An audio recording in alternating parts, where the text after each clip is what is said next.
हाँ, हेलो। जैसे कि मैंने आपके बहुत सारे वीडियोज़ में हमें लंग्स की डिसीज़ के बारे में बताया है। आज मैं आपको एक एक्सरसाइज़ के बारे में बताऊँगा जो लंग्स की डिसीज़ में बहुत हेल्पफुल होती है। जैसे कि पहली एक्सरसाइज़ क्या करना है आपको, जैसे मान लीजिए आपको साँस की बीमारियाँ, कोई दमा की बीमारियाँ या सीओपीडी या कोई भी साँस की बीमारियाँ हैं, तो आप ये एक्सरसाइज़ें कर सकती हैं। जैसे कि अपने पैरों को ऐसे करिए, फिर इसके बाद अपने हाथ को ऐसे उठाइए और यहाँ पे सा ऊपर पैरों को थोड़ा ऊँचा करके ऊँचा करिए, फिर यहाँ पे सांस लीजिए, फिर नीचे होते हुए सांस को छोड़ दीजिए, फिर ऐसे करिए, फिर सांस को छोड़ दीजिए। ये आपको कम से कम 10 बार करना है। अगर किसी को पैरों में कोई दिक्कत है, क्योंकि अगर मान लीजिए गठिया वठिया कोई और भी बीमारियां पैरों में दिक्कत इस तरह नहीं कर सकते, आप कुर्सी का सहारा भी ले सकते हैं। तो कुर्सी का सहारा लेके आप अपने पैरों को ऊंचा करिए। जब ऊंचा करेंगे तो सांस ऊपर लेंगे, जब नीचे बैठ करेंगे पैर को तो सांस बाहर खींचेंगे। ठीक है, ये एक्सरसाइज होती है, इससे आपको फेफड़ों में बहुत मदद मिलेगी। दूसरी एक्सरसाइज होती है कि ये आपका हाथ है, ये आपको अपने हाथ को थोड़ा थोड़ा हल्के से हल्का स्पीड से इधर से ऐसे करना है, जिससे कि फेफड़ों की तरह मूवमेंट हो। फिर ऐसे भी करना है, दोनों तरफ से करना है, सर्कुलर मोशन में करना है। फिर एक साइड से आपको करना है, फिर दूसरी साइड से भी ये करना है। ठीक है, ये दूसरी एक्सरसाइज है। ठीक, उसके बाद आप क्या कर सकते हैं, देखिए सांस की एक्सरसाइज है। जैसे कि आप एक हल्की सांस लीजिए, गहरी सांस लीजिए,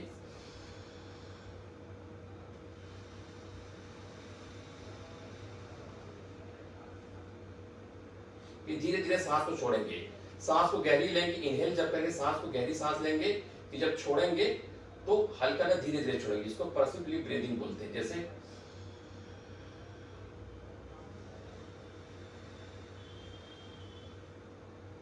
ये आप कर सकते हैं 10-12 बार। और चौथी एक्सरसाइज जो है, जैसे किसी को एलर्जिक राइनाइटिस, बार बार सर्दी हो रही है, नाक से पानी आ रहा है, तो आप इससे बहुत इसमें मुफीद, बहुत बेनिफिट होता है। आप अपनी नाक को एक साइड के बंद करके एक नाक से सांस लीजिए,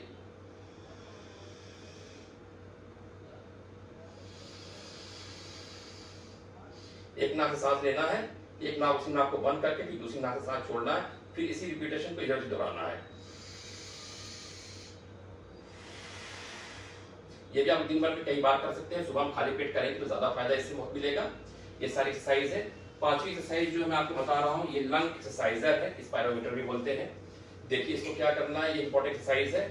ये देखिए, आपको इसको ऐसे लिया और देखिए खींचिए।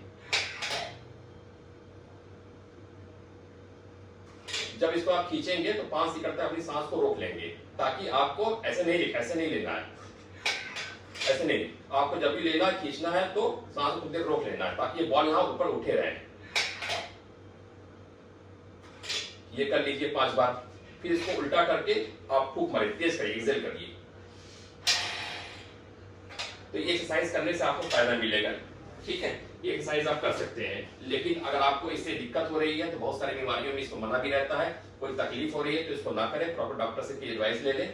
ये 5 एक्सरसाइज मैंने आपको बताई है जो बहुत इंपॉर्टेंट है पल्मोनरी रिहेबिलिटेशन में, जिससे कि आपको फेफड़े की जो कार्य क्षमता आपकी बढ़ेगी। क्योंकि फेफड़ा जो होता है हमारे गुब्बारा की तरह होता है, जितना आप इसको सांस पे ध्यान देंगे, जितना आप मूवमेंट करेंगे, उतना इससे आपको फायदा मिलेगा। और अपना जो इनहेलर लेते हैं, जो दवाइयां लेते हैं, उसको अपना नियमित रूप से लेते रहें। और भी किसी तरह की कोई परेशानी होने पे आप मेरे चेस्ट रेंजिंग शुगर क्लिनिक पे संपर्क कर सकते हैं। मेरा नाम डॉक्टर मोहम्मद आकिफ है। मैं आपका एलर्जी और छाती का डॉक्टर हूँ, पल्मोलॉजिस्ट हूँ।